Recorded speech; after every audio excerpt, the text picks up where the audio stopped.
What's going on, everybody? Welcome into the Blazers Uprise post-game show powered by BetUS. Today, your Portland Trailblazers win another basketball game. 4 wins in a row for your Blazers as they look ready. Eric, they look ready. 4 wins in a row, stifling defense. They look like one of the best defensive teams in the league. And yeah, man, they are ready to maybe get within 5 games of a play-in berth. We're going to have the full breakdown for you guys today. We're going to talk about all the great and wonderful things from this basketball game. Eric, how's it going? Why do I sense sarcasm in your voice, I Tori? don't know what you're talking about, Eric. This is 4 wins in a row, and this happens like once a generation. So we Yeah. should be very, very pleased right now. Very pleased. Yeah, because in 2 weeks we will be hearing Joe Cronin speak, and he will be talking about after we lost 5 games in a row, we won a game at home and then went on the road and won 3 straight to make it 4 in a row, and that gave him, in his mind, the reasoning behind kicking the can down the road to see how much further this team could take it after winning these 4 games. Bro, I was so excited for this win. I couldn't even get the stream set up correctly. I couldn't even get the right headline. Couldn't even get the bottom ticker in. I am just so jubilant right now that the Blazers have finally figured it out and they're ready to stop rebuilding. They're ready to stop rebuilding. They moved to 17 and 28, but man, they might as well be 28 and 17 in my book.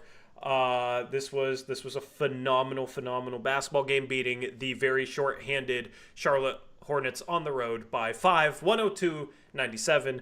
This final score is wrong. But yeah, man, playing Scoot 7 minutes in the fourth quarter until Sharp fouls out. They were going to play Scoot 7 minutes in the fourth quarter. Who cares, man? Who cares? You got to do whatever you can do to win basketball games at all costs, right? And that's what Chauncey Billups does, man. He wins basketball games. So, chat, let me know what you guys think of this game down in the live chat below. Let me know how you feel about this massive W down in You, that live chat. you do realize the last time we won 4 games in a row, right? Yeah, we were 4-0, man. We were 4-0. So this feels the same exact. It feels just like it felt when we were 4-0, man. The last 4 games we were 4-0. That's what matters. What about the 4 games we won right before the trade deadline a few years ago? Yeah, that mattered too. That mattered a ton too. That was a huge winning streak. Josh Hart, I miss Josh Hart, man. But this team doesn't need Josh Hart, so we're good. Anyway, where do you want to start with this? Let me fix the Yeah, you the fix that. score. I need to fix the setup here real quick. But Henry Mars as WTF is happening to my Blazers. they're this is what a contender looks like. Beating Charlotte without LaMelo, Hey man, Miles, we need to Miles celebrate Bridges, every win Brandon really hard. Miller, It Tejan does. Salon. Listen, man, it's harder to play teams when they're missing good players. You know that, right? So Yeah. so it's actually even more impressive, and it's reason to celebrate. So we're celebrating tonight. It's a Friday too, so lots of things to celebrate. Do we have a theme for this stream? Celebration. Celebration. Okay. Yeah. Celebration is the theme. In Well, I actuality, thought, we don't have a theme. We don't have a theme tonight. yeah, We'll talk about trades, but like, why would you want to trade any player on this team? yeah. Maybe No, Scoot, trade him. that's exactly what Cronin's thinking right now. Um, Tori, I mean, you literally have talked about, and I have done the same, about how you wish you could have a show with a winning basketball team, and now Mhm. that you get it, and Finally made it. you're acting all sarcastic. I'm not being sarcastic. I'm thrilled. I am smiling on the inside right now, so I am thrilled. I'm thrilled. I'm so thrilled. Um, we are now getting closer to only being the ninth worst team in the league, which we should celebrate. I mean, we might even if we get really lucky, we might even get a 10 seed, Eric. That's what it's all about, baby. Man, a road playing game. Yep. It'd be awesome. Yeah. Give us Phoenix, make it a Suns Valley podcast stream, and yeah, that sounds like a great time. We can knock Phoenix out of the playoffs, Jimmy Butler and the Phoenix Suns, and yeah. My mom's genuinely happy. Well, I'm happy she's happy because we're all happy here. And like I mentioned last night, if you're happy with the wins, all the more power to you. We're not here to tell you how to feel. We can feel one way, you can feel another way. It's fine. So if you're happy about the winning, that is totally fine. Thanks. There's nothing wrong with that. Thanks. Yeah, especially you, Tori. Yeah, especially me. Yeah. All right. Desmond says we're better than Phoenix anyway. Yeah, bring on the Suns, dude. We beat them, and then who do we got right now in the 7-8?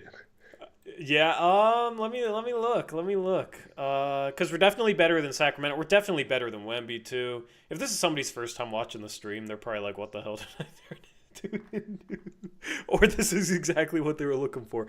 Dallas or Minnesota? A rematch of the Western Conference Finals. I mean, so we we're right dominated there. Minnesota this year. Yeah.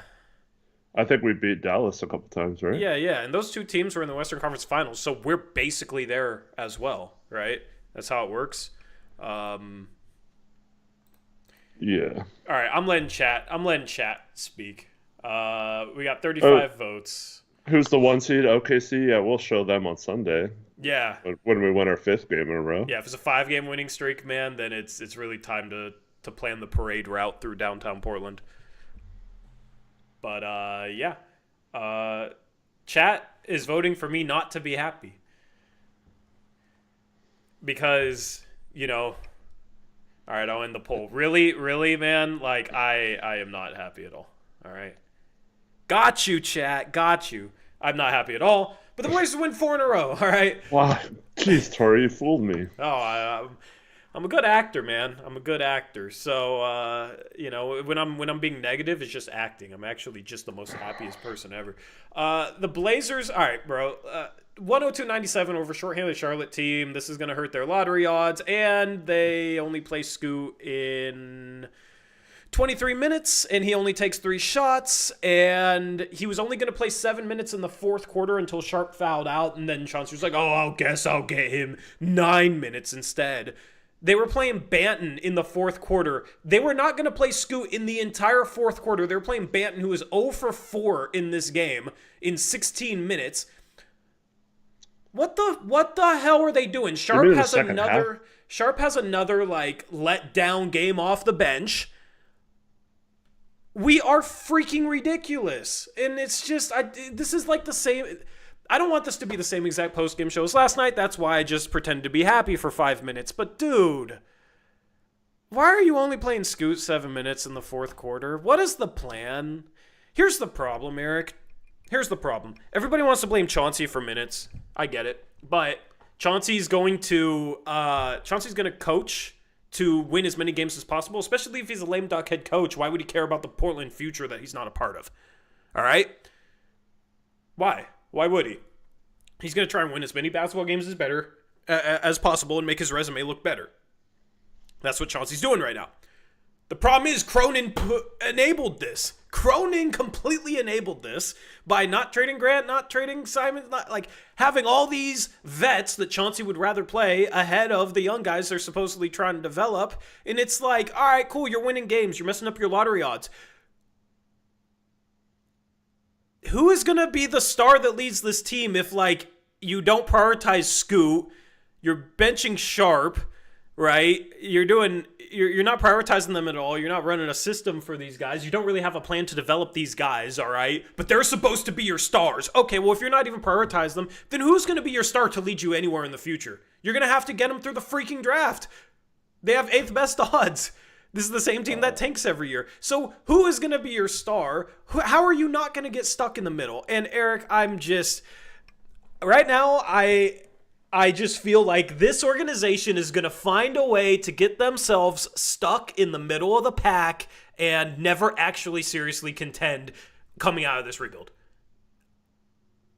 Are you forgetting that DeAndre Ayton's on the roster? I know he didn't play tonight, so you probably forgot about him, but I just want a team that can win playoff series. I just want a team that, like, this rebuild is painful. This rebuild is painful.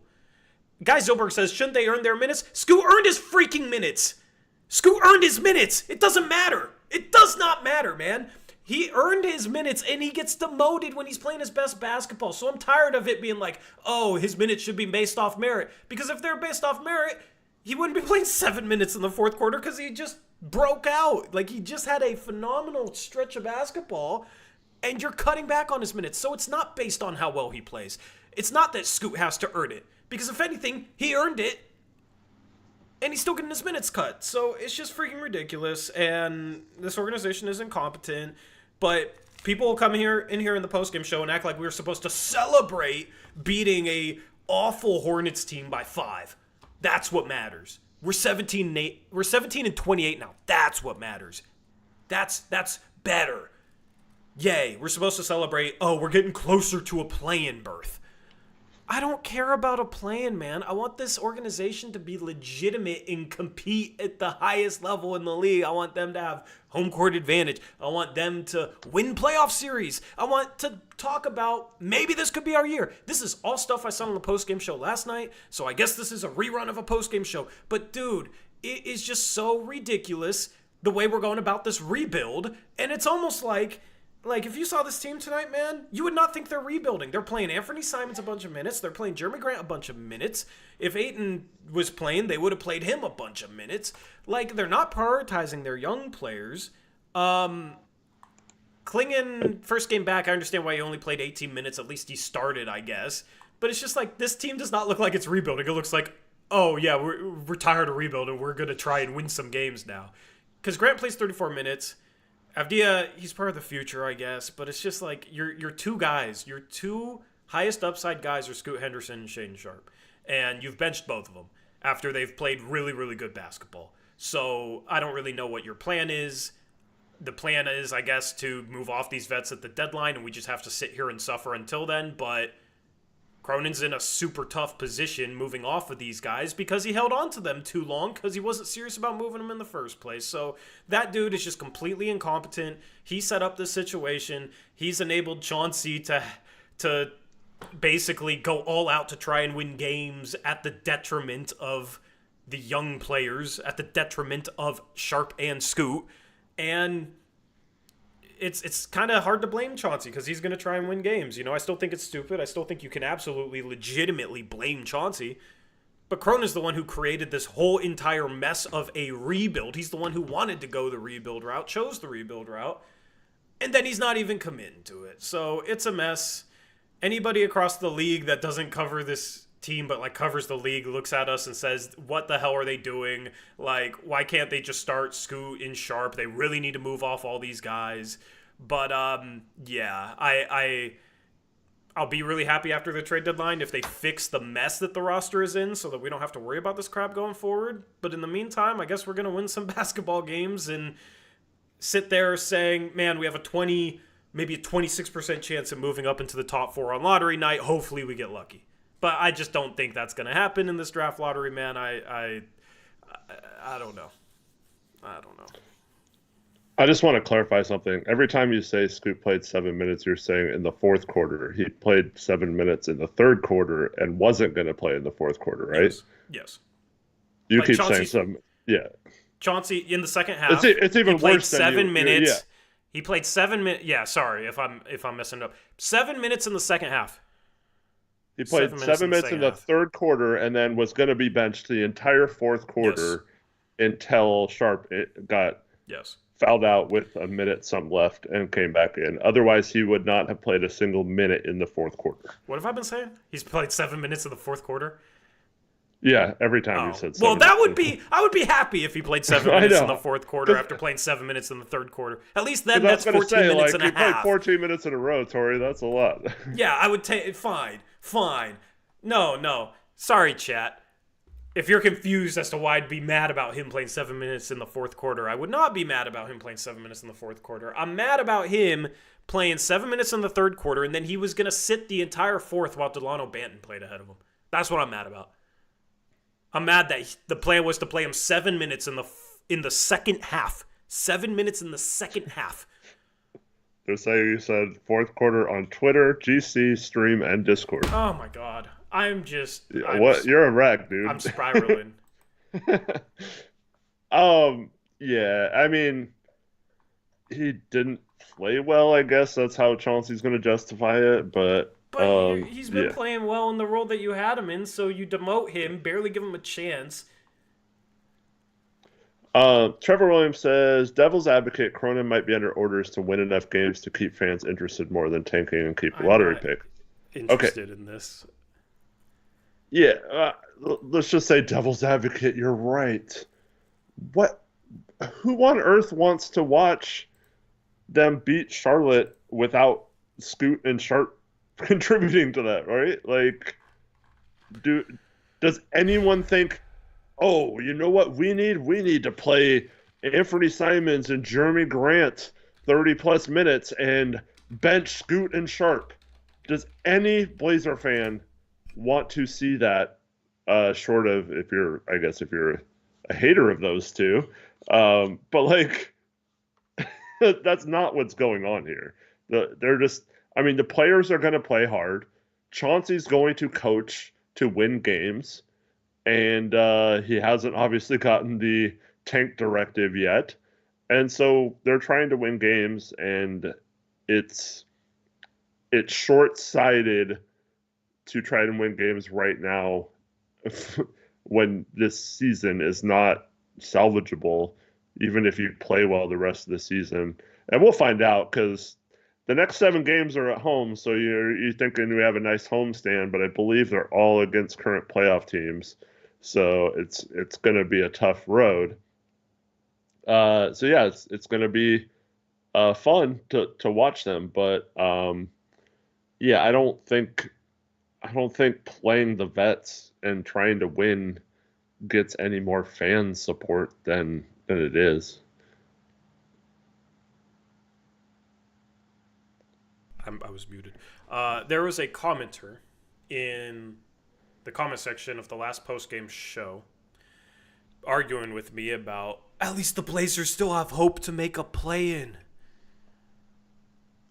Eric, like, what is Do you want to bring up the standings on the? Do you want to bring up the standings on this? They are. I'll just tell you. We can maybe look later in the stream if I build the graphic for it. But the Blazers are 6 games out of 10th. They're still in 13th place, right? They're 6 games out of 10th. 10th place is 22 and 21, above 500. In order for the Blazers to go above 500, to finish above 500, that's 42 and 40. Still might not be good enough to make the play-in. They would have to win 2/3 of their games the rest of the year when they have a very tough schedule. They're not making the freaking play-in. They're not. They absolutely are not. I will give somebody 50-1 odds on a freaking bet that they're not going to make the play-in. I don't know if BetUS has this, but someone in stream was saying they got the Blazers 101 to be the 10th seed. Yeah, like they aren't making the play-in. They are not. They will tank before they make the play-in. They will tank. That's why it's like, man, it would have been nice to lose this game, because they will tank before they make the play-in. They are not making the freaking play-in. And even if they could get the 10th seed, is that the goal? Is that the goal? For years, it was like, please build a winner around Dame. Please build a winner around Dame. Oh, it's not going to be good enough. They're just going to be stuck in the middle. I'm tired of being stuck in the middle as a first-round team that's going to lose in the first round. It's like, all right, fine, we're rebuilding. Do it the right way. Build a legitimate team that is not stuck in the middle. And now it's like these same people are like, man, it would be cool to make a play-in and be stuck in the middle again. I just, it's so freaking aggravating. Because the pain behind this rebuild is supposed to have a purpose, okay? The suffering that goes into being a Blazer fan the past couple of years and probably in the next couple of years is all supposed to be for something. If it's just to make a play-in game, the suffering's not worth it. That's not worth it, man. The goal has to be higher than that. Why are we talking about making a play-in? And of course, all right, if they magically made a play-in this year, all right, yeah, they'll continue to get better because they're young. But it's like, you're not prioritizing the young guys to get them better quicker. You know what I mean? So you got to add more young talent to this team. You got to get a high draft pick. Them making the plan. All right, I don't want the 10th, 11th pick, right? Like, I want a top 4 pick. That's going to make it a lot easier to not be stuck in the middle in years to come. Obviously, the dream is Cooper Flagg, but you still got good prospects that will be available at 2, 3, 4. There's a big drop off from that to 8, 9, 10.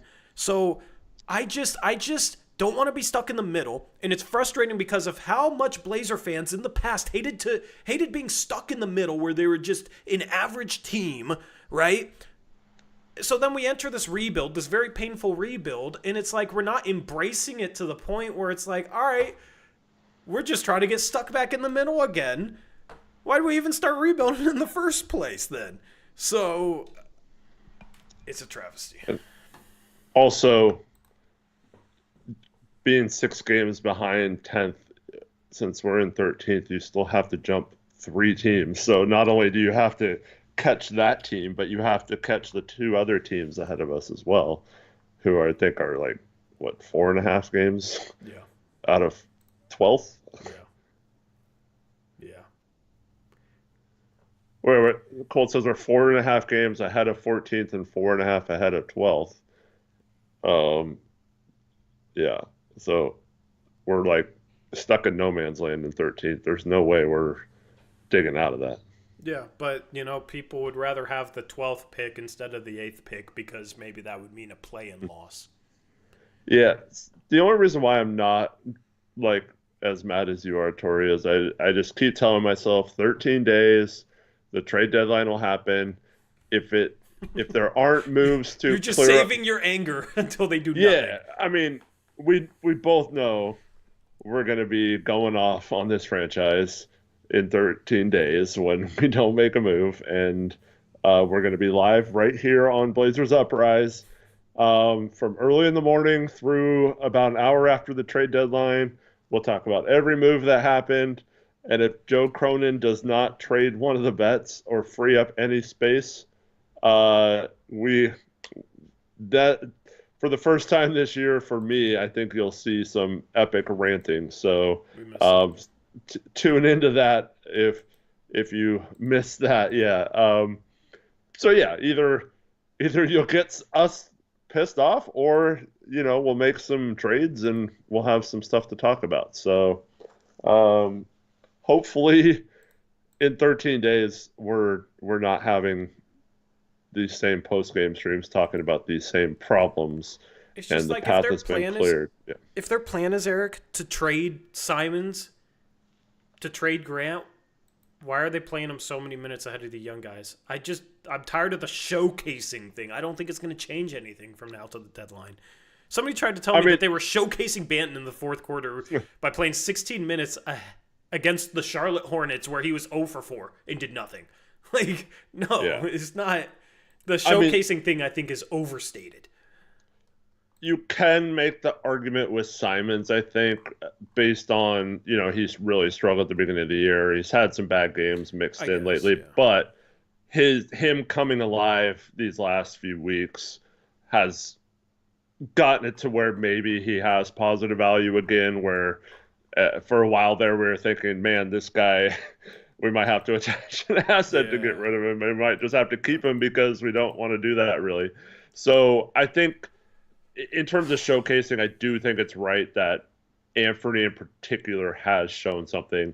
And then Jeremy, since he's come back this game, he was pretty good. So they did showcase him in this particular game, I guess. So I just think trading for Jeremy and that huge contract is such a big decision that, like, this small of a sample size coming back from injury isn't really going to sway teams. For sure, but similarly to Simons, he had gotten off to such a bad start this season that I think any kind of positive games does help a little bit, saying like he's not necessarily washed or something. Pick out of it. Yeah, I mean, you'd take a second-round pick for Jeremy right now, wouldn't you? Yeah, I don't care about the difference between 1 and 2 second-round picks. Yeah, like I don't think he's going to play his way into getting traded for a first if he wasn't able to get traded for a first before. But that's when, there was a report by Evan Sidery that the Lakers were calling about both Jeremy and Robert Williams, and that's where you could maybe get a first for both of them. But yeah, I don't know. I don't know. You got to figure it out. Like, the thing is, it was so simple, though. The simple decision would have been, all right, we're going to trade these guys at last year's trade deadline. Mm-hmm. We're going to trade Ayton for an expiring at last year's trade deadline. And then we're going to capitalize on Grant's value. Cronin waited too long. Cronin doesn't know what he's doing. He didn't know when to sell. He did not know when to sell. If he does nothing, people are going to excuse him with, like, man, these guys just struggled this year and they have no trade value. What is Cronin supposed to do? And it's going to be like, dude, the answer's right in front of you. That's why they should have traded him earlier. But we needed him to be the 15th seed last year and the 13th seed this year. Yeah. Otherwise, we'd be like the Pistons. Games. Yeah, we'd be like the we don't want to be Detroit. Right definitely not. Definitely not. An actual playoff team right now. That's the thing. All these short-sighted Blazer fans, man, that like defended hanging on to Grant last year, said you don't want to be the Pistons, but now the Pistons are 23-21 and in 6th place a year later. Literally just a year later. It's like, yeah, I would rather suck. Okay, well, I'm not gonna say this in a sus way, okay? I would rather be so bad, if we're gonna be bad, that then it makes it easier to be good later.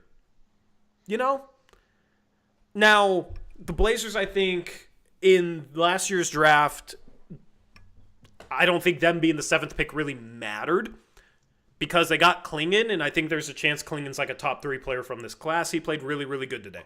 The one positive from today, you got Klingon coming back. He looks phenomenal defensively. He kind of looked like the Klingon at the start of the year. Dude, those first couple possessions were awesome. Yeah. Looked more energetic, and maybe he needed the ankle injury to rest his knee a little bit. I don't know, but 4 blocks, 13 boards, 4 assists. Had some nice passes. Had a couple of back-to-back turnovers, but 4 assists, 2 turnovers. You'll take that from him. He was a plus 10. He is one of the best rim protectors in the league already. Like, they found their starting center of the future. Which is why it's going to piss me off if DeAndre Ayton is here next year, and I think there's a very legitimate chance that he is.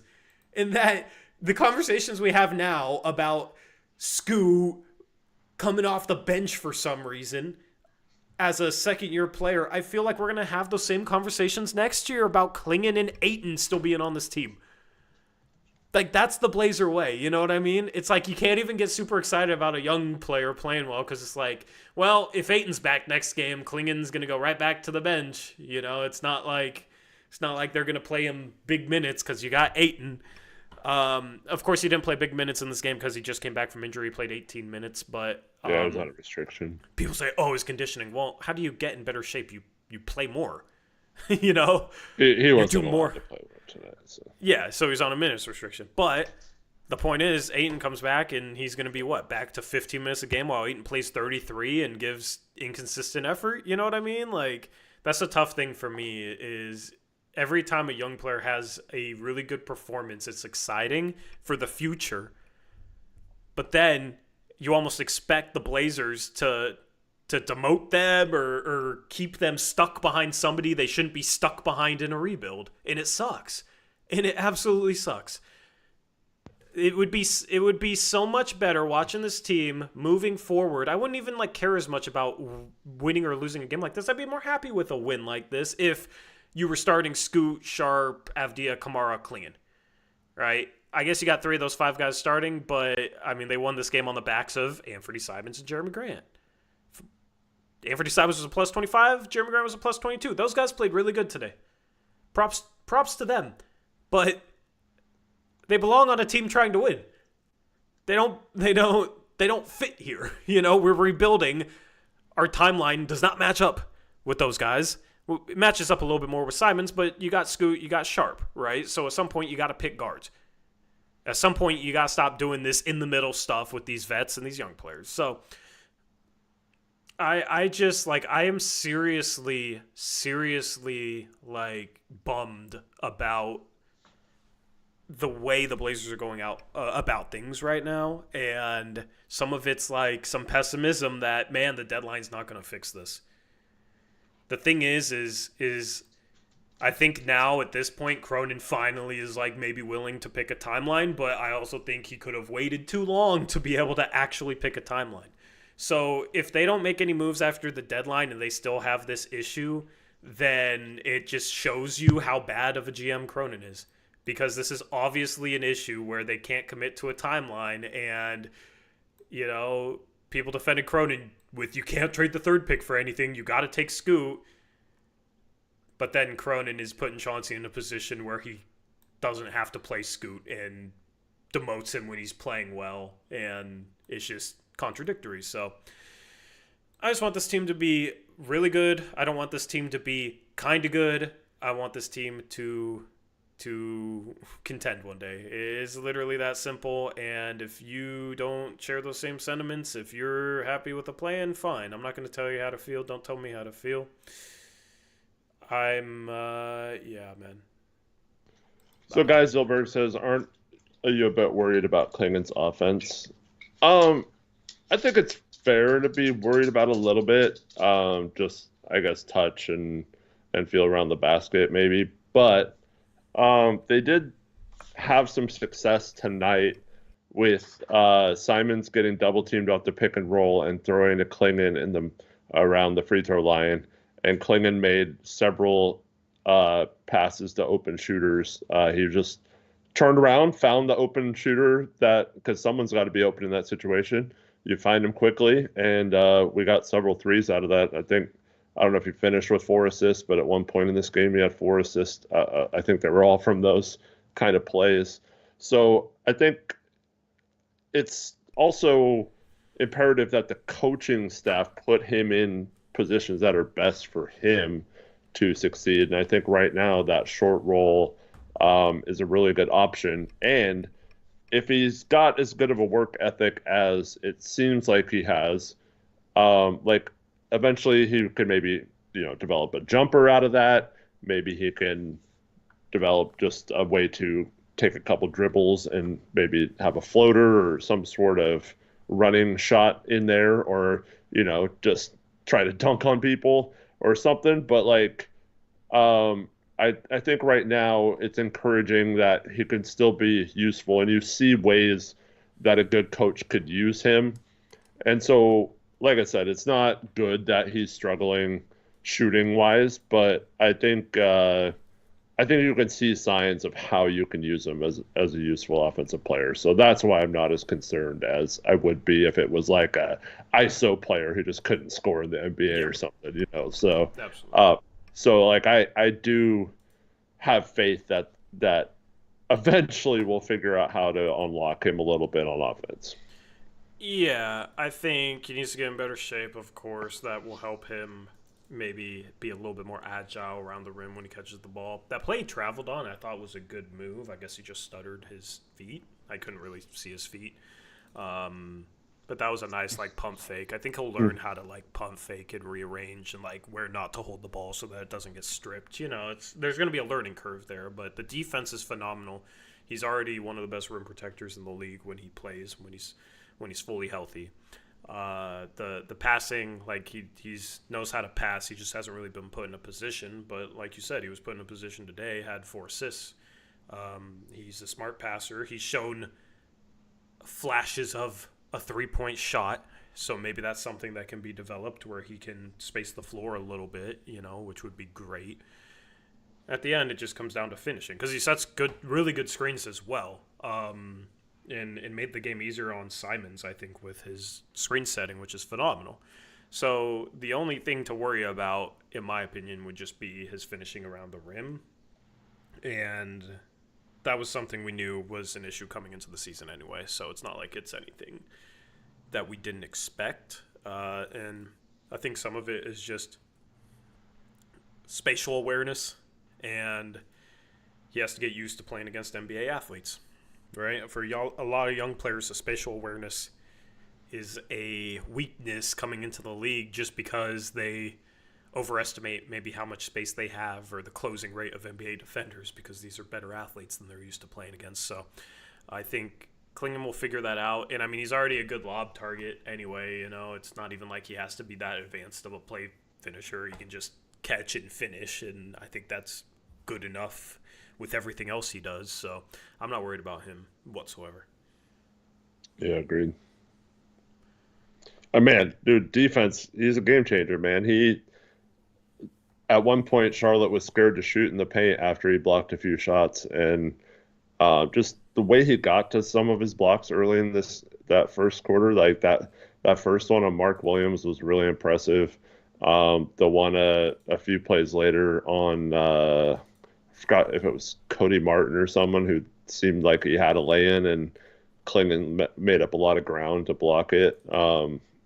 Yeah, just great presence around the rim, and that's definitely something. And it jumped out of the page at the beginning of this game, how he did on defense. Now they hit a bunch of threes and took the lead early. I think they got up 10 at one point, um, because they were cashing a lot of threes, and so that's going to have to be something once again, hopefully with the new coaching staff, that they figure out how to not get run around on their rotations to the point where he's having to.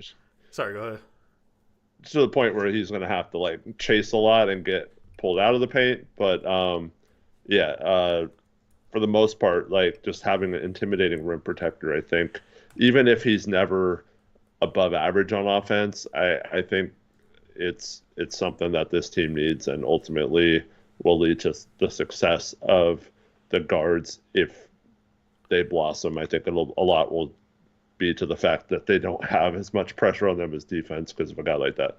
What makes you think we're going to have a new coaching staff?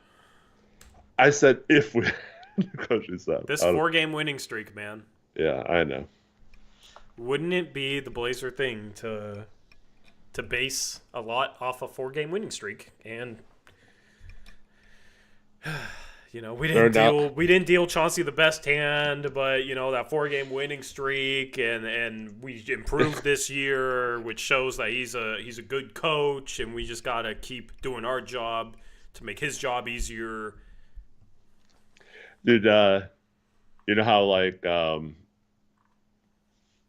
there's been coaches that have been fired on the tarmac, like Lane Kiffin.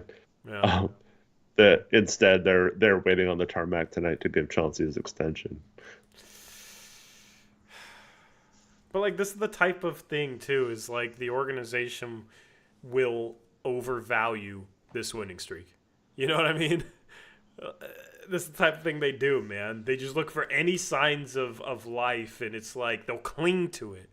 But it's like you gotta accept being bad so you can be good later. That's what a rebuild is, right?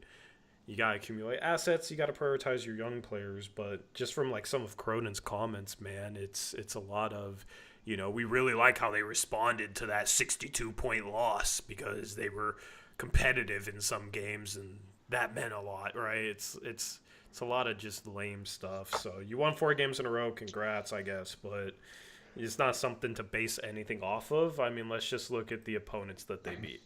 All right.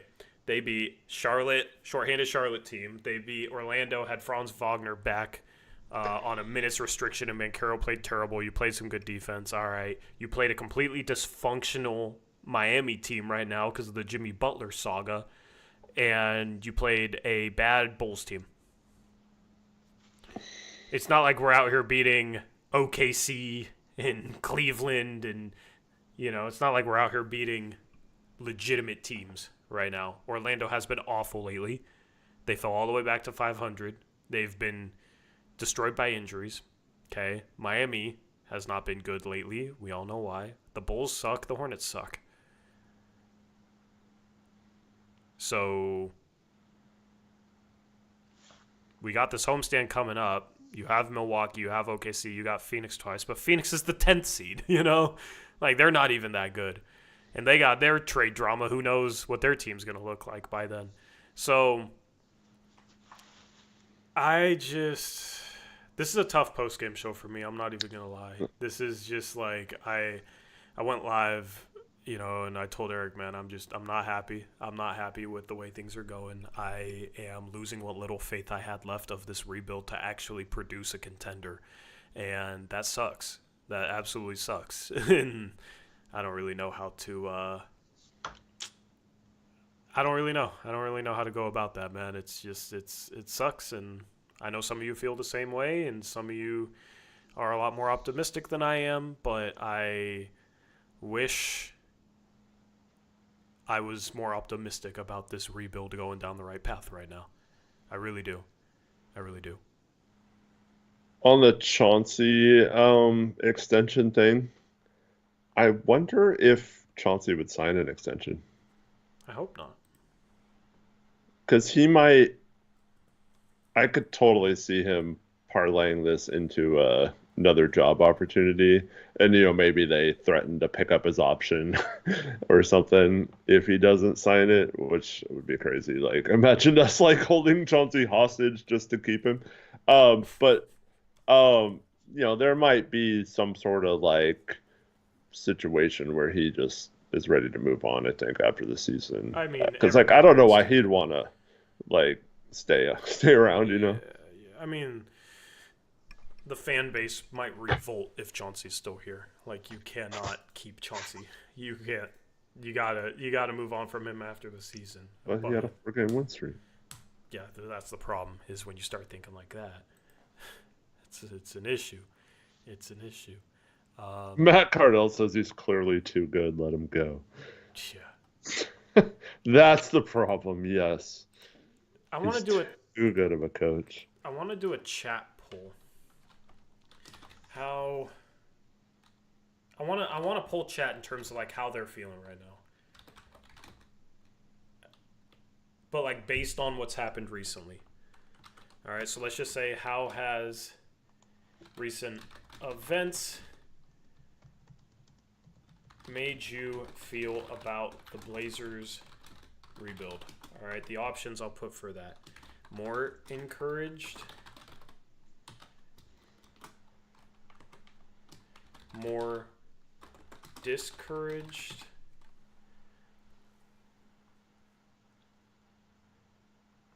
do I even need another option? That more encouraged? Are you more encouraged or more discouraged from the recent events? You can maybe just put indifferent, like me. I don't have to. No, that's legit. That's a legit answer. All right. We're not in a rebuild. Yeah, we are, man. Retool. You don't trade your best player, Desmond. Stop, dude. You don't trade your best player and call it retooling. You're not like the third worst team in the league last year and call it retooling. Desmond, this is why we cannot take you seriously, man. And it's so annoying. You do this every time. You act like the Blazers are some like great contending team and they're one piece away. Like, dude, chill out. Okay, if they trade Jimmy Butler for like another like legitimately good player, sure. We traded Dame for picks and like a couple role players that we're looking to move off of. It's different. A retool is when you're a playoff team and you move some pieces around while trying to remain a playoff team.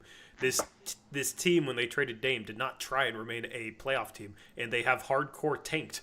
That's a rebuilding team thing. They have hardcore tanked. They have gone extremely, extremely young. They have valued young players and picks, not players that are as good as possible. It's not a retool. And Desmond, the fact that you're not trolling is the problem. You're like, every stream you come in here and talk about the Blazers like that. That's the problem. You're not a troll. You like really believe this for some reason, and it's just weird, and it gets like it's crazy, man. Yeah. I mean, it's crazy arguing with people that think like we have a chance at making the second round this year. Somebody was seriously arguing that with me on the last post-game show, and then saying we're not even in a rebuild, we're in a retool. It's just like, what is a rebuild then? You know? And all right, if we have a chance at the second round, so do 26 other teams. Like, what are we talking about? What are we talking about?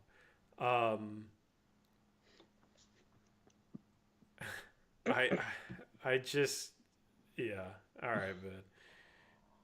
All right, bro. All right. You said we'd be a top 4 team at the end of the season, and that is like almost mathematically impossible, and we're not even at the All-Star break, so yeah, anyway. We're not making the play-in, brother. We're not making the second round. Like, what are we doing? Anyway. I feel like we've all just collectively lost our minds. No, just Desmond. I mean, I was misspeaking on the intro, and I feel like this team is making me lose my mind.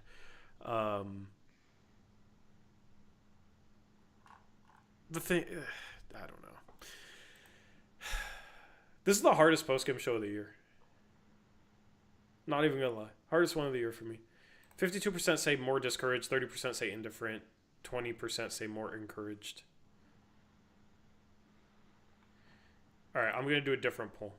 Do you want to read off the member message and the donation? We got Antonio and Rip City Retro while I make this poll, Eric. Okay.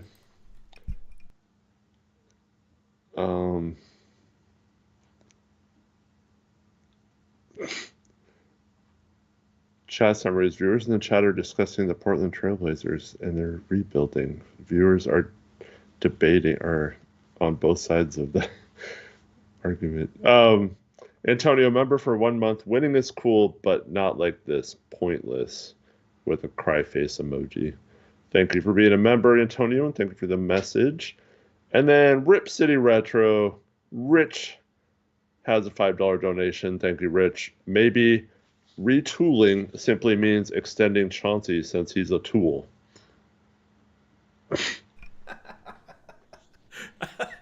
Thanks, I needed that. Thank you, Rich. Appreciate you, bro. Yeah. Yeah, there you go. Well said. That's funny. Man. You know what I just realized, Tori? What's up? We did not get a follow-up Christmas album this year. Yeah, and now I'm sad. It's not like this team didn't give you more content either, Rich. You could do something about rebuilding. I don't know. But not really. You're more creative. Ping pong balls. Yeah. Although, we've turned on the ping pong balls, apparently. Less ping pong balls. Yeah, something like that. All right. There's your next chapel. What should the goal of the Blazers rebuild be? Oh, I think we should be like the 2021-2022 New Orleans Pelicans and the 22-23 Sacramento Kings.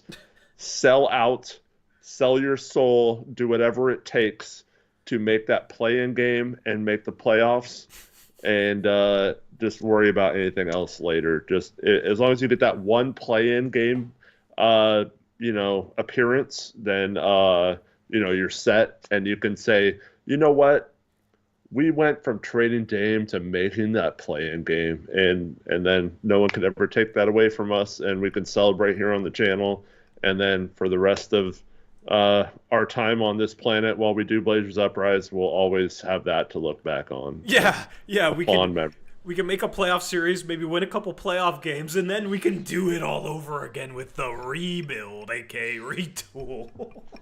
Oh no, we'll just run it back the next couple of years, and then it'll be like, why is this team not good enough? Yeah, not good enough anymore? And then the results on this poll are absolutely insane to me. Like 65% of people know what they're talking about. We got 23% of 31 votes. I guess that's not that many. That's like 7 votes. Say the goal of the Blazers rebuild should be to make the playoffs. What? Why'd they even start rebuilding in the first place, man? Why didn't they trade the 3rd pick then? Huh? Like, what are we talking about? Here's the thing, too. If your goal is to win a championship and you take your time with your rebuild and you rebuild the right way because your goal is to maximize the upside later on, you might not win a championship, but you'll at least be a good playoff team. You'll at least make the playoffs, right? If your goal is to win a championship, that doesn't mean that if you don't win a championship, you're not making the playoffs. You should not set your sights short. You should set your sights on being as good as possible when it truly matters and trying to win a championship down the line. Because if you fail, maybe you make a finals at least. Maybe you make a Western Conference Finals at least, right? That's failing. If your goal is just to make the playoffs, then you're going to be the next Sacramento Kings or the next New Orleans Pelicans. Why is that the goal? The Blazers made the playoffs for how many years in a row with Damian Lillard? How many years? That's not the goal. It's just to make the playoffs. It's been like 25 years since the Blazers have won a Western Conference Finals game. If your goal is just to make the playoffs, you are content with this team being mediocre. And listen, all right, that's what you like mediocrity? All right, who am I to tell you you can't like mediocrity?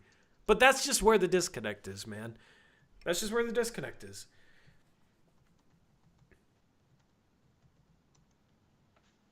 Desmond, stop, dude.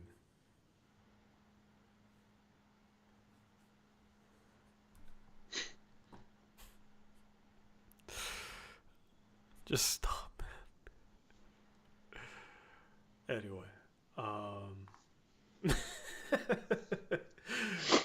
do you agree though, Eric? Like the goal of the rebuild is not just to make the playoffs. The goal of the rebuild is to try and win a championship. Do you view it the same way I do? Yes, I mean, you do have to take steps as you get there. See, the disconnect, I think, is like I was just joking about.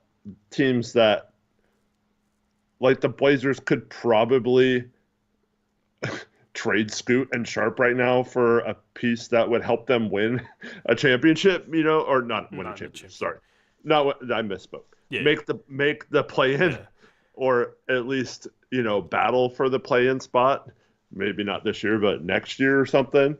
And so you keep Jeremy, you keep DeAndre, you keep Rob Will, you keep Anthony, and you get like Zach LaVine or something, right?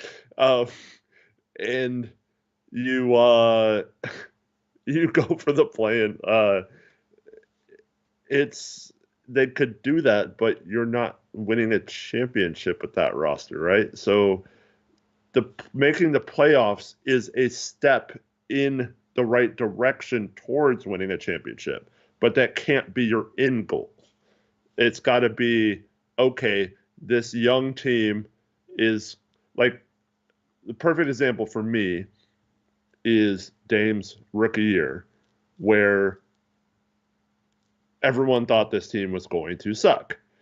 And we were battling for like the 8th seed till about the trade deadline / all-star break. And then we completely fell off. Might have been by design. We lost a bunch of games at the end of the season. And so we end up like kind of battling for a playoff spot, like, but not really. And then next year, boom, we get off to a good start. Like we're a legit team, I forget how many wins we won. Was that the year we won 54 games? I'm misremembering. No. Was it 54 and 51 or something? And then, then you're like, wow, we are taking a step up, but it didn't seem like we didn't make like a huge win now move or anything. I mean, we did trade for a Flalo in the second or Dame's third year, but like that wasn't like we gave up all our promises. Like the biggest part of that was Will Barton, who, I mean, you could argue, I guess he was a rotation piece or not, but like it wasn't like we traded someone legit in that deal. So the thing is, that was like kind of building the right way, and then LaMarcus leaves or whatever, and that whole thing gets torn down. And then what happens that next year? We're supposed to be bad again, right? And unfortunately, Dame and CJ were too good, and we ended up like winning a first round playoff series.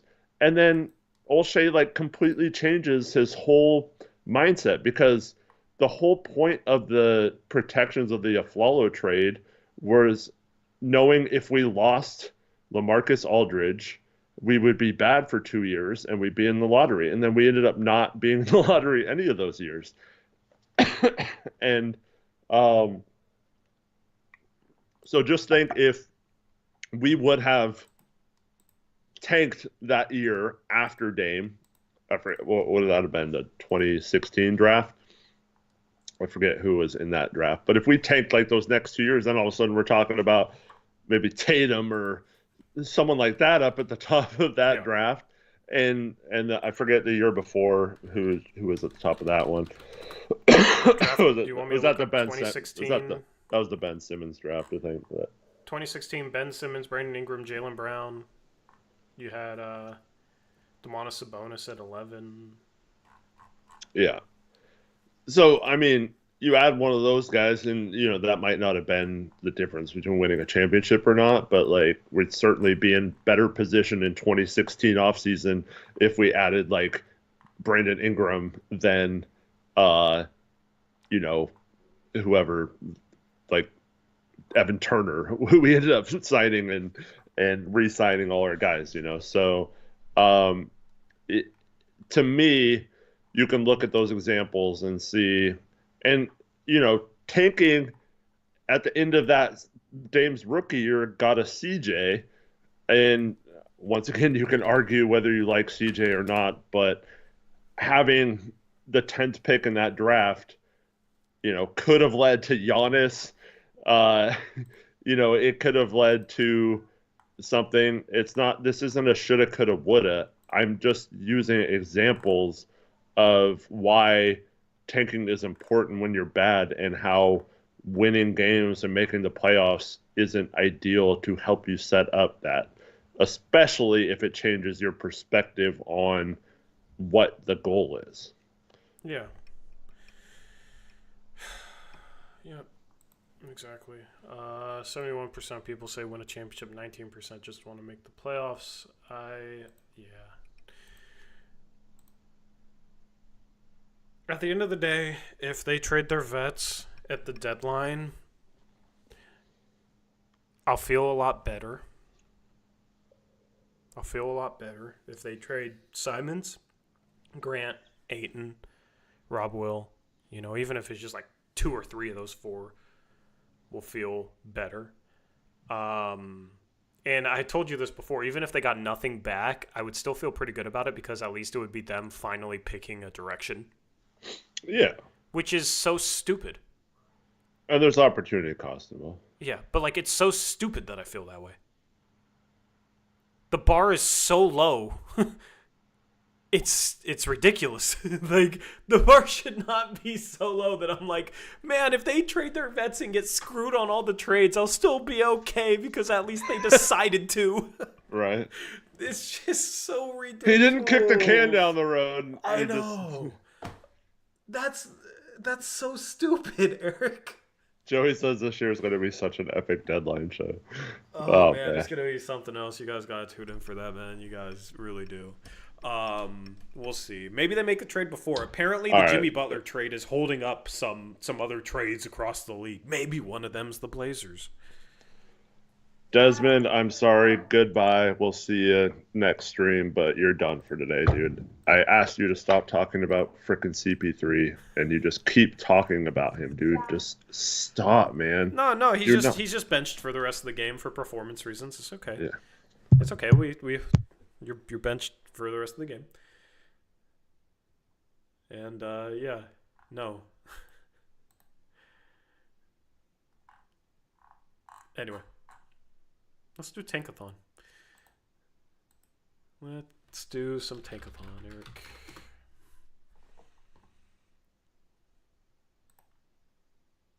Are you excited for Tankathon? I forgot we were still on the slide, too. There we go. All right. So, your Portland Trailblazers are tied for 7th with Philadelphia because at least they won today. Look at the Blazers won 4 in a row. Blazers are 4 games out of 4th, 4.5 games out of 5th, 3 games out of 6th. Remember when we were 6th? Those were good times, huh? Brooklyn might not even win 3 games for the rest of the year at this rate. Although they beat us. They've lost 5 straight since then. Man, these two teams have turned around since then. That Brooklyn game was the perfect tanking game because you had Scoot go off and we still lost to Brooklyn. But Portland is 5.5 away from Utah. It's gonna be difficult. I mean, the Blazers are only 2 games away from being 9th. So yeah, they're right in the middle of the lottery. Let's simulate it. Wait, is Eric even here? Oh, you're just muted. I am now. All right. Sorry, my son had one of those big slime balls and it popped all over him, and he didn't know what to do. What's a slime ball? It's like a little ball that like a squishy thing, but it's got like slime or something in it. Oh, got you. All right, I'm going to try and scroll up this way. Let's see if this works better. All right, at 14 is Atlanta via Sacramento. At 13 is Houston via Phoenix. At 12 is Golden State. At 11 is Congrats Miami. to Goatmond Muse in chat. Congrats to him. He's a Warriors fan, so yeah, he got the 12th pick. nice. Congrats. 11 Miami. 10 is San Antonio. 9 is Chicago. Portland's supposed to be at 8. At 8 is the OKC Thunder. Oh, see, all this worrying, Toria. Then look at you now. If we weren't the 8th seed, we wouldn't have moved up. Oh God, dummy. Oh God. All right, we're finally gonna get the number 1 pick, aren't we? At 7 is Brooklyn. Whoops. At 6 is Utah moving down 4 spots, which means you got New Orleans and Charlotte and Toronto top 4 with us. And at 5 is Washington. At 4 is Toronto. At 3 is Charlotte. At 2 is your Portland Trailblazers. And at 1 is New Orleans. At least we finally got top 2. Dylan Harper, you're a Portland Trailblazer, and we're going to keep Simons. And Scoot and Sharp. Hey, man, Chauncey ran a 4-guard lineup tonight with Jabari Walker as the center, so... We love some 4-guard lineups. Yeah, Dylan Harper, you're our new power forward. Anyway, yeah. No, seriously, what the hell was that lineup? I don't know, man. I have no words for that. I mean, here Cooper Flag goes number 1. Are you still taking Dylan Harper number 2? So tough. I really like Ace for us, especially if Scoot plays well the rest of the season. But yeah, I think you just take the best player. I mean, they don't care about Scoot, so you might as well go Dylan Harper, right? So you could bench him too. Yeah, so that you can bench him for Banton too. Oh my goodness. You know what? I want to do a chat poll for this. I want to do a chat poll. Who would you take at number 2 in this scenario? Man, I really like Ace. That's so tough. I mean, he's a tough shot maker. He is like... But I think, like, Scoot, I think he would help. But we need a superstar, and I'm much more confident in Dylan Harper being like a potential top 10 player in the league one day than I am about Ace Bailey. I think Ace Bailey can be an all-star. I think Dylan Harper can be a superstar is how I view it. And that's just because in order to be a top 10 player, you got to really be able to create, and I have a lot more confidence with Dylan Harper there than Ace Bailey.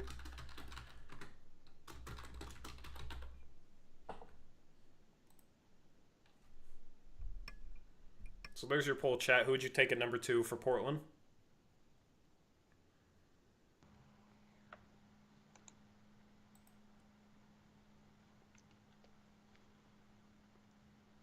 Ace with NBA spacing is Tatum-like?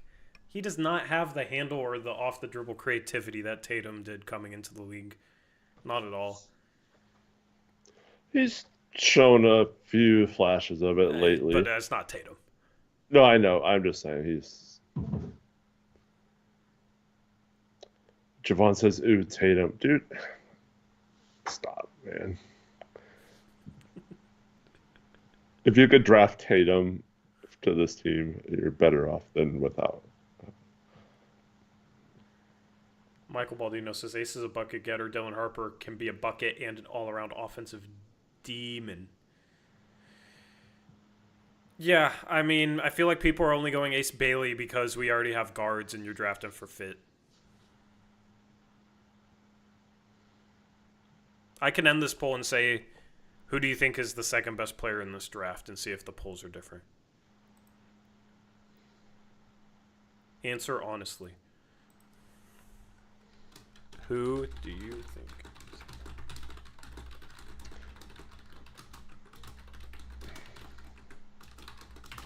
All right. Didn't like the results. No, I'm just curious to see like how much of this is people drafting off fit and how much of this is people drafting Ace Bailey because they think he's the second best player in the draft.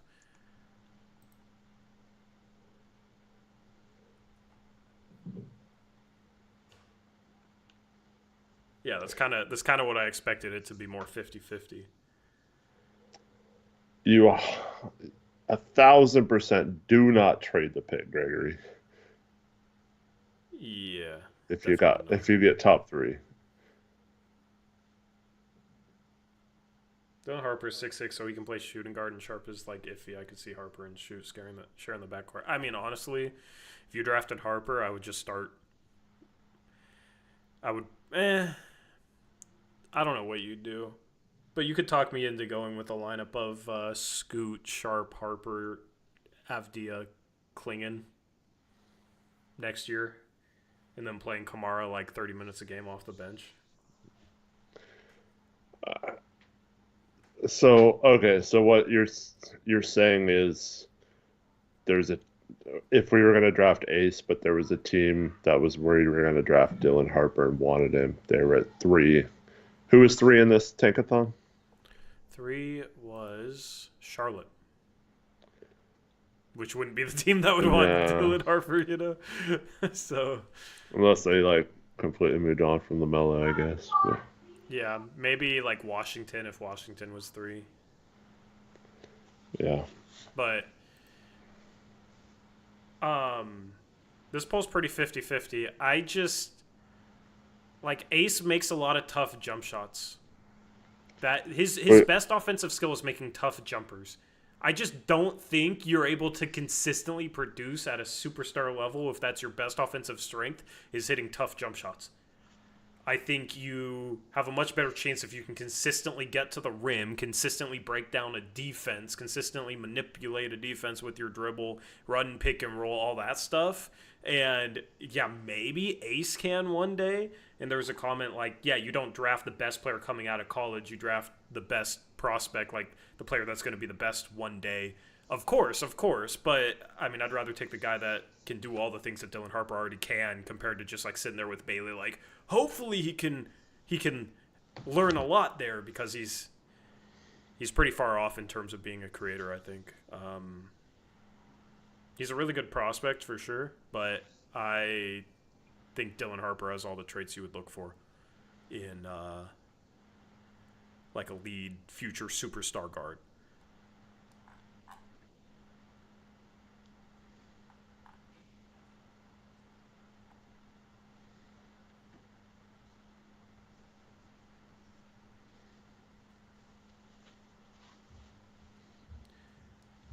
Reese says, I think he's a better prospect than Jabari Smith for sure. Yeah, he's better than Jabari Smith. He's more fluid, and I think he's a better shooter than Jabari Smith.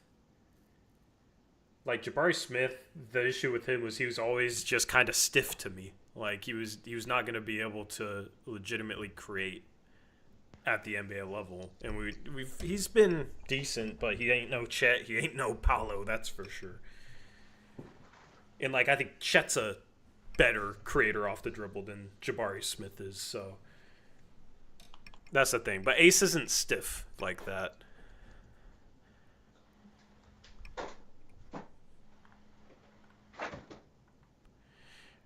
Raymond Falk says, see, Torrey is focused on the tough part, but I'm more interested in the makes part. Well, Dylan Harper makes just as many shots as Ace Bailey does.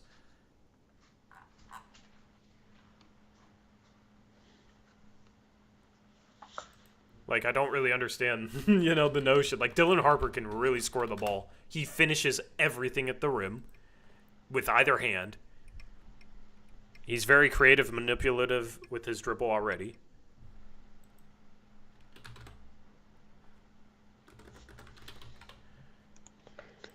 Wasabi says, I'm excited about our young guys. Could be worse. Trying to stay positive. We want to be excited about our young guys, but they're not. That's the problem. Yeah. Like, we'd be more excited if we were actually playing them right now. Yeah, if we were prioritizing them, then I would be a lot happier. Yeah, that is the problem. It's not, guys, quit talking about trading up to 1. It's not happening. It's not happening. It's absolutely not happening. Yeah.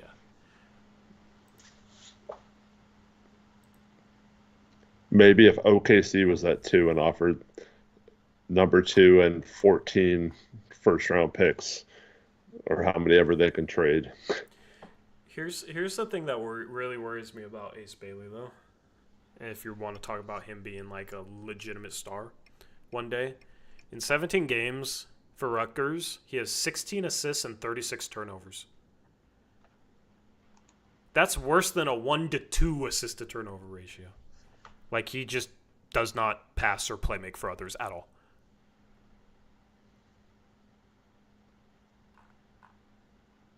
And he has the ball in his hands a lot, but he's basically like shooter only. Here's the thing. If you hate Anthony Simons, I feel like you should not like Ace Bailey as a prospect. Obviously, they're different. But he's not a point guard. They're different. Obviously, they're different positions. But I feel like a lot of the reasons why people don't like Ant, well, defense, Ace Bailey's a good defender, all right? They don't compare there. But Ant shoots a lot of tough jumpers, and people complain about how he doesn't make plays for others, even though he averages like 5 assists per game. I think those are 2 traits that Ace Bailey is going to struggle with in the league.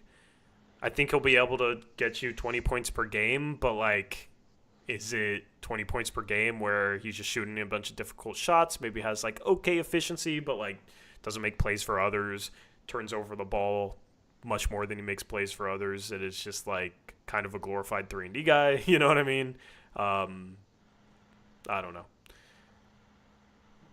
That's just my worries. That's just my worries with him. And that's why I like Harper better. But, I mean, when you're talking about Harper versus Ace Bailey, you kind of got to nitpick one or the other in order to make a case for the other one because you're talking about 2 great prospects. So it's not that I would be bummed to get Ace Bailey. I'd be thrilled, and I'd be hopeful he could figure out the holes in his game and round out his game. There's just a couple red flags there that worry me a bit that kind of just make it easier for me to put Harper above him.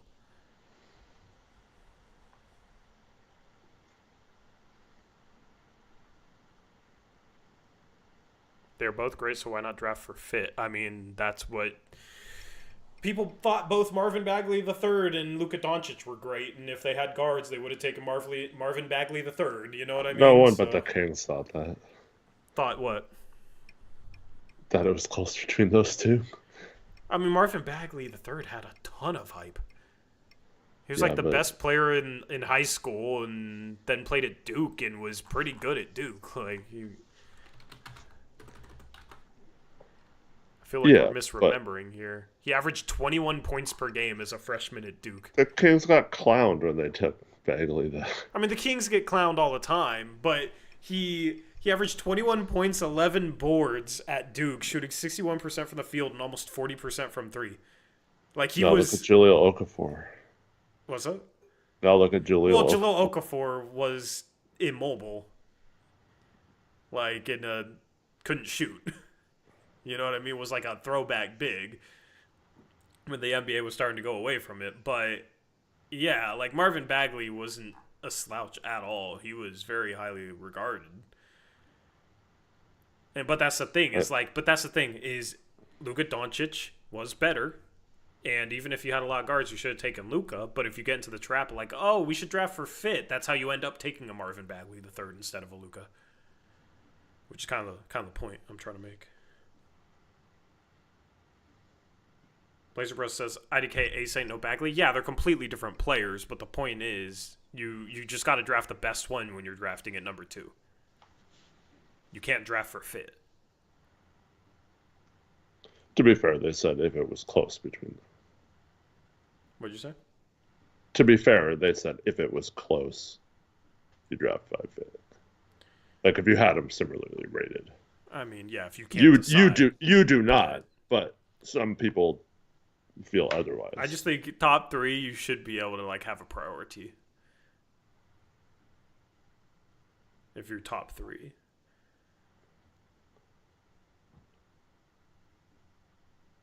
But also sometimes that's how you end up drafting a Brandon Miller over Scoot Henderson. Who's to say Charlotte drafted for fit though?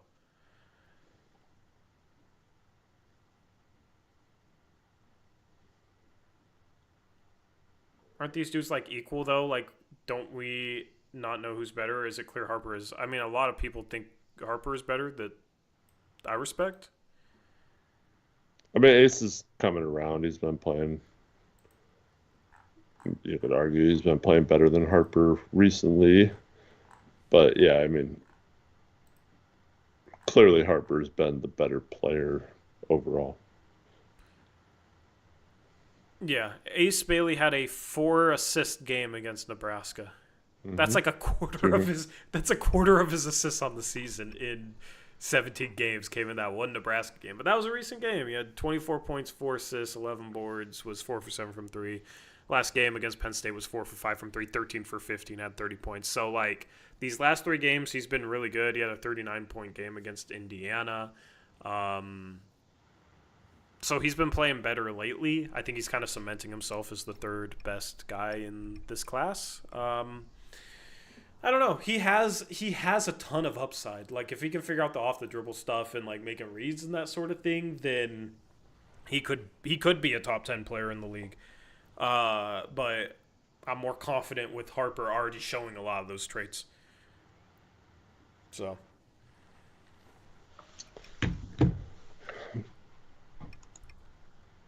Did you answer the question as to who you would take, though, Eric?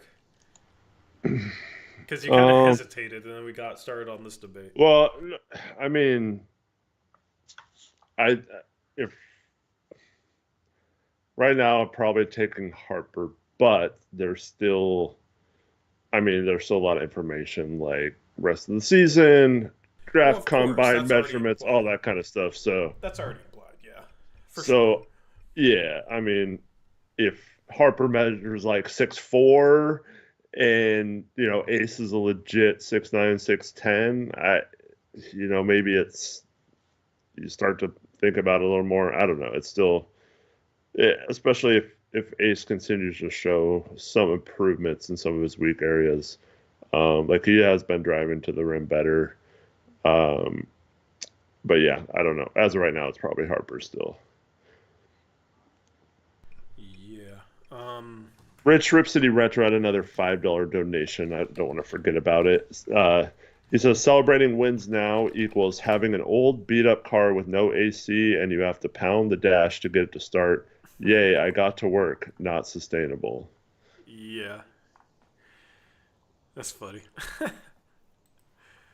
Thanks, Rich. Appreciate the donations, man. But you made it. Yakachonis, Tori and I both agree. I think he's clearly the 4th best player in this draft. Yeah. And I think the top 4 is all but set right now.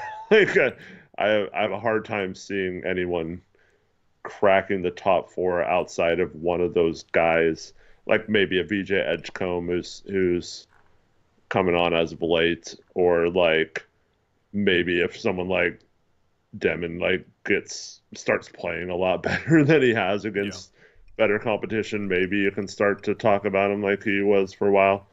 But for the most part, I think we can say they're kind of separating there, and with the exception of Edgecombe, who was up there or near there before the season, now is kind of maybe sneaking back up there. Yeah, he's back inside my. So I'm not saying. Yeah, you lagged for a second. Are we on a delay now, or are you good? Your face delayed. I think you were lagging though. Uh, I don't know. We're fine. We're fine. My I'm face here, bro. delayed. Yeah, you're good. You know who's been playing well lately? Well, until their last game. My guy Danny Wolf. Danny Wolf, your I guy. think I might put him back in the lottery. Oh man. Okay. Why don't you like Danny Wolf? I mean, he's fine. 7-footer He's that can dribble, pass, hit threes. yeah. Could even run some inverted pick and roll. He's that good of a ball handler. Like, get creative with him. That sounds, honestly, he would be really fun as a change of pace backup big to Klingon. Yeah. Like, if we could get a very late first, there's a chance he would be there. That's who I would be asking for. Because you could do I some wonder. really creative stuff with him, I think. And yeah, I wonder how tall he is. I mean, he's listed as 7 feet, man. He looks like he's pretty big. He's pretty big. Um,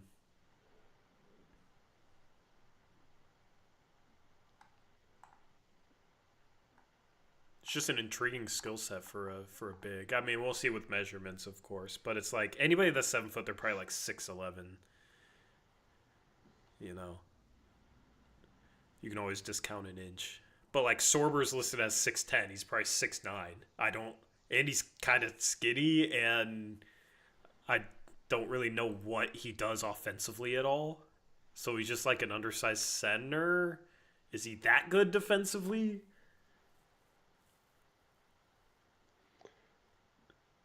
Where he makes Gregory up for calls that? him the Wolf of Ball Street. That's funny. Has there been anybody that you've taken a noticing of lately or taken a liking to lately? No one that we haven't talked about.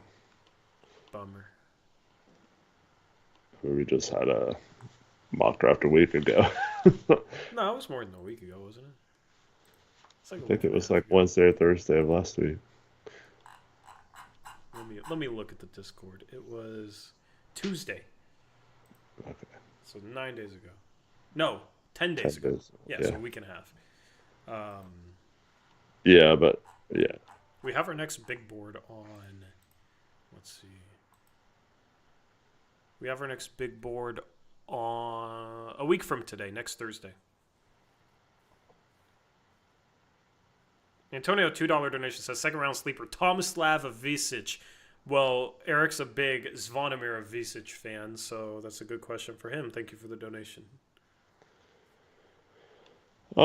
Like I don't honestly I try to avoid a lot of mock drafts, so I don't know how some of these guys are rated. I know Tori and I both really like Xavier Lee.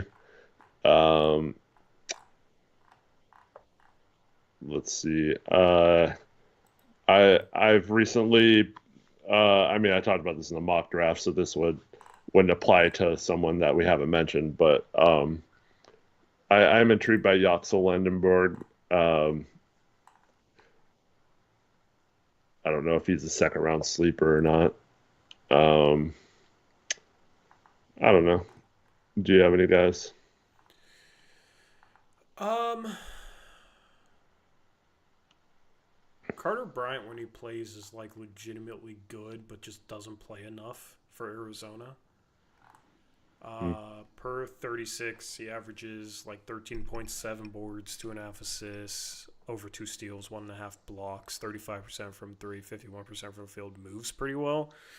So I kind of need to dive a little bit more into the tape because he just doesn't play enough. But he seems like one of those guys that gets underplayed in college, but like has a lot of good traits and is slept on because he doesn't play enough in college. Comes into the draft and then ends up being a really good player down the line. So that's a guy that's intriguing to me right now, but I don't really know where I land on him yet. I know there's a lot of hype around Sergio De La Rey. Yeah. Statistically, do you want to know just his stats? He's playing for, I don't even know where he's playing. Also, Noah Penda's been rising Yeah. up. Yeah, those are the two international guys that have been getting some love. Penda's more for his defense, but De La Mm. Rey, wherever he's playing right now, he's only playing in 12 minutes per game. But he's played 23 games per 36. He's averaging 17 points, 8 assists, almost 7 boards, and shooting 47% from 3. And he's listed as a 6'6" point guard. So I don't know what level he's playing at. If he's only playing 12 minutes a game, putting up those stats, though, I feel like it's a pretty decent level overseas. So that's an intriguing guy. I still think I go back and forth on Janai Broom. He just feels like a guy that will find a way to be solid. And then we're sure Fleming is definitely a guy that me and you both like. We've talked about him before. I don't know, man. Yeah, there's not, because I feel like the guys that maybe I'd take a liking to are guys that are overseas that are kind of hard to figure out when to watch them. Because I know Michael Ruzic, Bogoljub Markovic, Sergio De La Rey, Noah Penda are the 4 international guys I really want to pay attention to right now. Is there Rocco too? I've seen more of Rocco, so I don't include him in that group of players because, Rocco had a lot of buzz coming into the year, so I'm more familiar with him.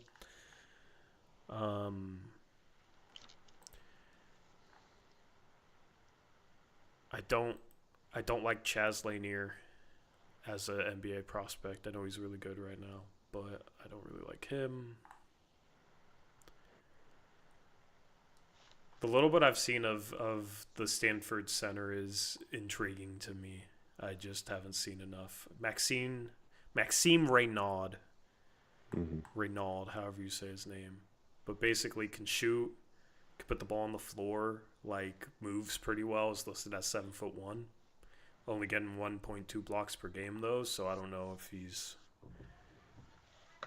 much of a rim protector, but yeah.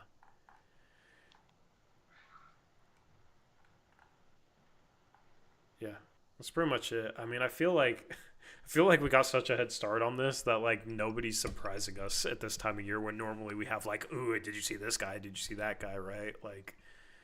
Yeah.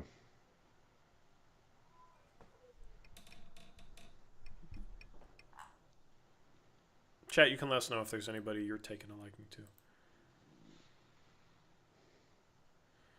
Blazer Press says, I missed part of the stream. I was going to ask realistically who will be traded by the deadline. I think Time Lord and Grant. I mean, realistically? Who the heck knows? No one.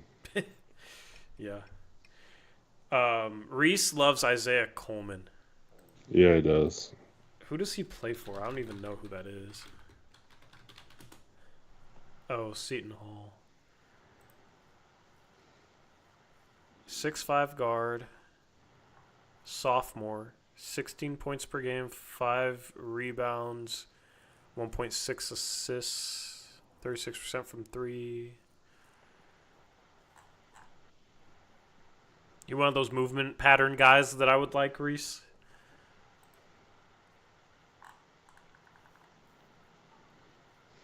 Jameer Watkins all day. I think Jameer Watkins could be the undrafted player of this year's draft that ends up being a really good role player, and it's why did he go undrafted? Yeah. The Dorian Finney-Smith of this year's draft. I still believe in him. He's athletic, does all the little things, and is a good shooter. Bet. Yeah, I'll look into him. Antonio says, yes, Michael Ruzic, teenager shooting 40% from 3, playing in the second best league in the world. Yeah, and he's 6'10"? Yeah, that's a guy for you to look into. I'd be curious to see what you think of him. Although he's shooting 27% from 3 right now and barely playing. But he's playing in EuroLeague. His team is Joventut. I probably said that wrong. And that's the thing with these, some of these European guys that are playing in EuroLeague or playing at a really high level. They barely get to play, and it's hard to judge them. Hugo Gonzalez is one of those guys. Mm-hmm. I might. I don't know. Where's Hugo? Whoops.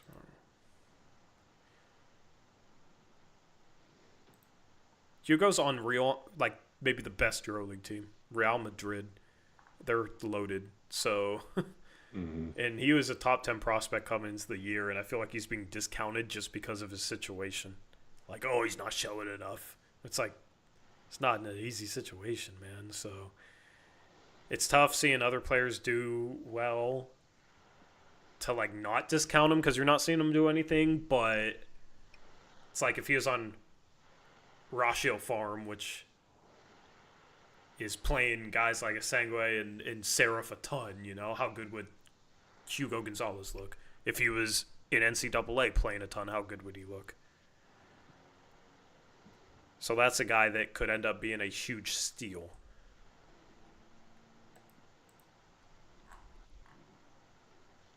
Hazonia taking his minutes. That's funny.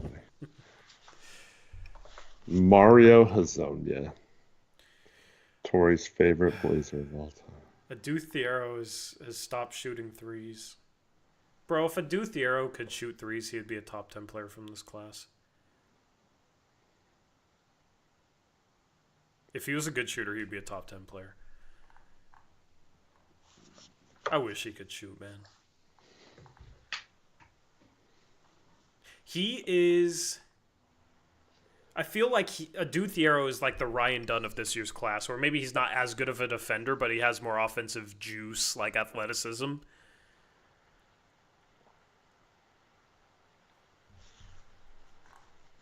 He's also shooting 70% from the free throw line, so it's not as bad as Thiero. So, or not as bad as Ryan Dunn. And you see the way Ryan Dunn has come in and shot some threes, and what's he shooting on the season now? I know his three-point percentage fell off. 32% from three for Ryan Dunn. Like, if you can get Thiero coming in as a rookie, and like if he can shoot 32%, have a Ryan Dunn kind of leap there, then I don't know. You're cooking with something. It's just one of those guys where if you teach him how to shoot, you have a steal automatically. But if he can't shoot, it's tough.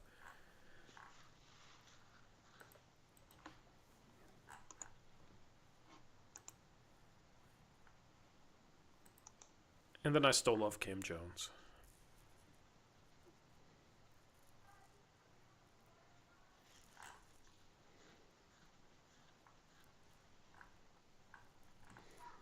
Alrighty.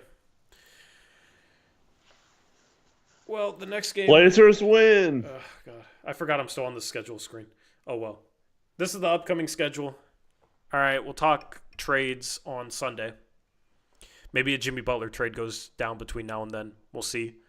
And then Tuesday, Dame returns. I might go to that game, so that post-game show might be live a little bit late, but that obviously will be a big post-game show, and unfortunately, Scoop probably won't get to start against Dame, so yeah.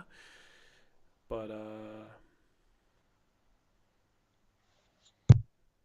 yeah. Fun P is just wanted to make me mad before we ended the stream. Scoot Henderson played 23 minutes, scored 2 points, and was minus 11. I hope the Scoot starting talk can go away soon. Players need to earn the start at this point. He needs to earn a spot on the team. Earn a spot on the team? What the hell are you talking about? Try making sense, bro. Try making some sort of sense. He played great. He had a great 7-game stretch.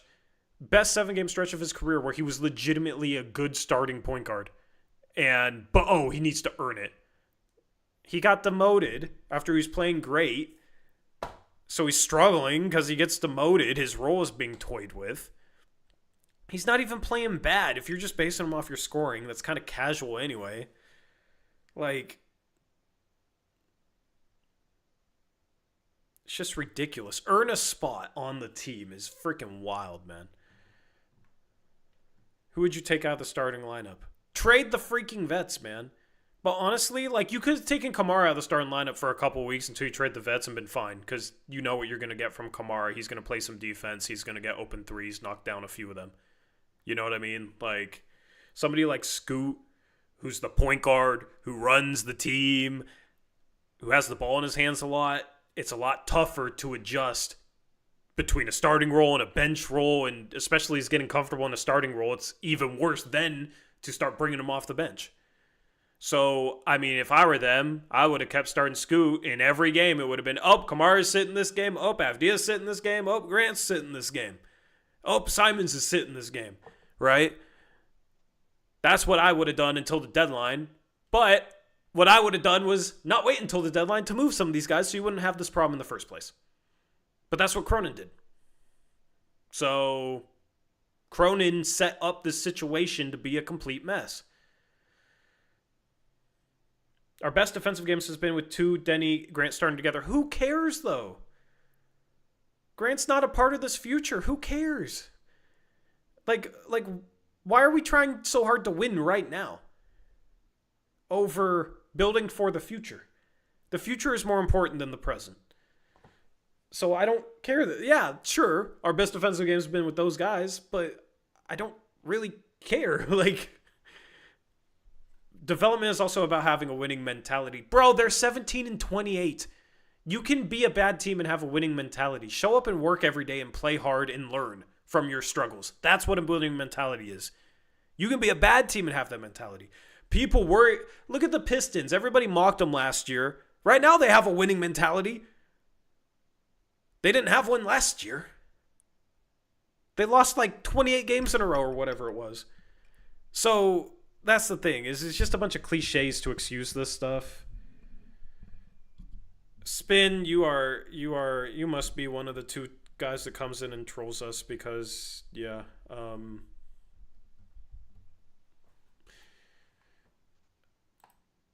I don't want to see Keljin Blevins again, bro. All right, man.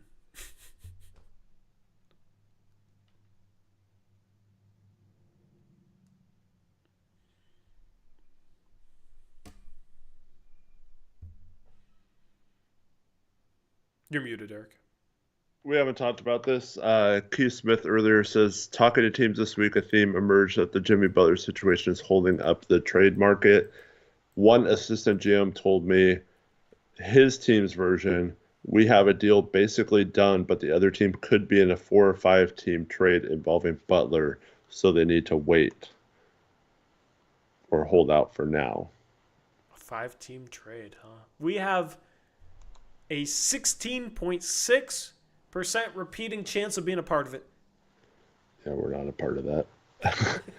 We're more likely to be the other part. That's what the probabilities are, yes. He then went on to say, each team I talked to said that at the end of next week, 5 to 7 days from the trade deadline, is when everyone will start moving on if there isn't traction on a multi-team trade involving Butler. As one exec put it, eventually you have to get your own work done.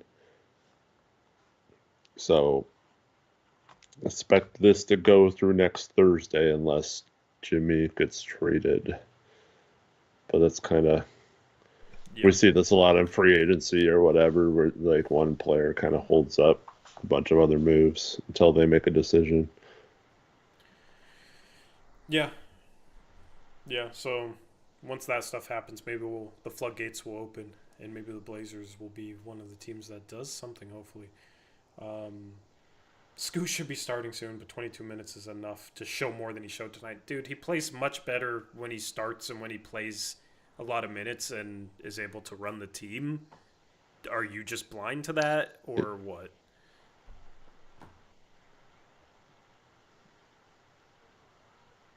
Him and Sharp do need to find a way to play a little better in their current roles, though, and not. But I mean, you toy around with their roles all the time. It's hard to be consistent when your roles get messed with, and when you get demoted and the offense is already crap. We're not doing these guys any favors.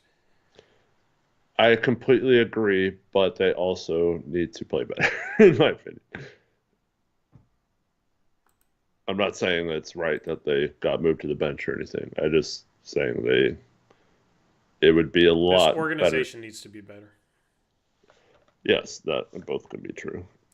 I'm done sitting here and blaming these guys when they've played very, very well as starters, and then they get their role messed with, they get demoted, and they start struggling. I'm done putting that on them. Like, sure, yeah, it would be great if Scoot could dominate still and Sharp could Well, dominate still. no But one's asking them to dominate. They just have not. yeah, they have it. And yeah, I'm just done putting that on them because, like, give them a consistent role that prioritizes them. Yeah, I mean, we've talked about that all season. Like, that's the most controllable, obvious thing to do for anyone in the organization is to prioritize Sharp and Scoot. So do it. And then we can start talking about, oh man, Sharp needs to play better in these minutes. Like, I'm done criticizing Sharp. Like, I mean, Sharp was terrible on defense in this game, though, and that was the reason he got benched. That doesn't look good either. I mean, get a coach in here that knows how to motivate him. I don't think Chauncey knows how to motivate him. He was awful on defense tonight, and Yeah. That's, I don't know. I mean, either you're going to get a coach that motivates him more. Some of the motivation has to come from himself, too. But, I mean, if you're playing well and get demoted, that can be demotivating for some guys. Of course, yeah. That's the problem with demoting him and then calling him out in the media saying, yeah, it's because of his defense. Yeah. That can backfire with players. So, might be the case with Sharp. I mean, they're young enough to where this is an issue, but it's not the best trait to default to, oh, I'm being demoted, I'm going to play bad, versus I'm going to prove why that was a bad move, you know? I don't know their mindset. I'm just saying. This dude is comparing Klingon's and Scoot's assists in chat, man. Why in the world would you compare Klingon and Scoot's assists? It's just silly. Like, they don't even have the same situations to pass out of. Like, it's just I don't know, like those two things aren't comparable. Scoot's been passing the ball really, really well. Really, really well. So I don't know what you're trying to say by comparing, but I mean, like, this conversation is just kind of silly. Scoot's played really well as a starter. He has earned more of a role with his play, but also it's the chicken or the egg too. He plays better when he starts. He plays better when he gets the keys to the team, and provide him some consistency with his role there, and I think you'll see growth. I absolutely think you'll see growth. I think when you toy around with his role, that's like the one thing that can mess up his growth. And to see the way it's kind of seemingly messed with Sharp and with Scoot, it's like, yeah, that's not best for a team where those two guys should be the top two priorities.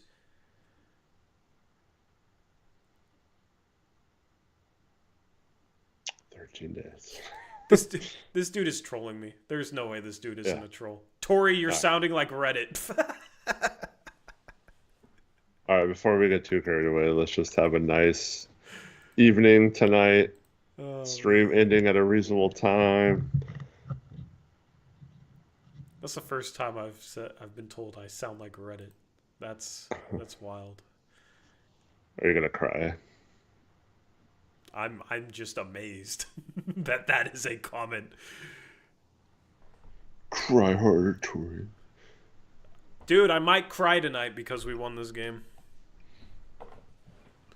No. Tonight? You were already crying before the stream started?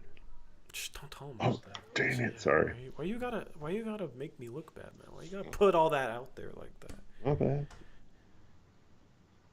Those were, private emotions that I willingly shared with you, and it was a mistake. Medina, you want to go find the Tankathon soon. No one tell him what happened. Yes, we did it already. We moved down to 15th. Yeah, it was epic. Every team moved. Bro, I'm doing what you're doing where I can't stop responding to this dude's comments, man. Because they're all so bad. Scoot's inconsistent. It's also his fault. He's 20. Of course he's going to be inconsistent, bro. What the hell are you talking about? Anyway. Yeah, thank you guys for tuning in for the postgame show. I'm done. We'll be live again on Sunday with another early stream. That game is going to be against the OKC Thunder. So win streak, go bye-bye. Or we listen, if they beat the Thunder, I'll be impressed. I won't even have much to say because obviously the Thunder are really freaking good. Really freaking good. Although they just lost to a shorthanded Dallas Mavericks team. At the end of the day, the deadline's what matters, I guess, and the Blazers may have screwed up their odds these past 4 games, but the deadline is first. They'll probably tank the rest of the year. We've seen them tank really, really well. Maybe they do it again. They're going to have to in order to get top 5 odds. So we'll see if they can actually accomplish that. But we'll have the next post-game show. We'll talk about trades. There should be some rumors between now and then. We're kind of at that time of the year where there's a trade rumor across the league every day. So the next stream, another early time, Eric, 3 p.m. on Sunday. The Blazers and Thunder are the only game on Sunday. Of course, you got conference championships for NFL. So kind of wild, though. We're the only NBA game on Sunday, so. Playing right in the middle of those. Yeah, which is kind of annoying, but whatever. So. Let's keep on slipping. Yeah. Into. Yeah, there you go. There's your next song, Rich. Anyway, thank you to Rich for the donations. Appreciate you, bro. We are out of here. Shout out BetUS. Any final words, Eric? Antonio also had a donation. Thank you. And have a good rest of your weekend, everyone. Hope to see you on Sunday. Watch some football, hang out with us, all that kind of stuff. Talk about the Blazers winning their 5th game in a row, this time against the vaunted Oklahoma City Thunder, and how Joe Cronin is going to trade for like Brandon Ingram or someone at the deadline to go for. All right, have a good night, everyone. A good weekend. I'll see ya on Sunday. If they traded for Ingram, that would be my biggest blow up on stream ever. Anyway, we gotta. I was trying to end it off on a positive note. I just said some like slightly optimistic things and you ruined it. Anyway, goodbye. Hopefully you guys have a good weekend. Hopefully you guys have a great weekend, all right? Shout out to BetUS. We're out of here. We'll see you on Sunday, and we'll see what the Blazers do next. Until then, as always, peace out. Go Blazers.